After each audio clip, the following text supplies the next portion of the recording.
Hello everybody and welcome. In this video I'm going to show you how to change sound balance for your earbuds QCY Buds ANC.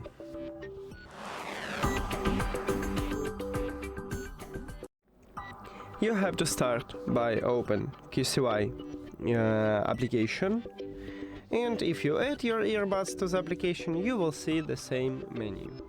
Right here you need to go to the sound at the middle top, and right here at the bottom we have sound balance. So to increase it for the left earbud, just move the slider to the left, but you will lower it for the right earbud.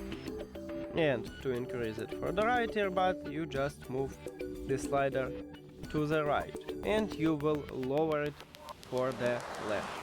Now, if you don't like what you set, you can reset it. Right here near to it we have a button reset. You just tap on it and you have it like normal sound balance.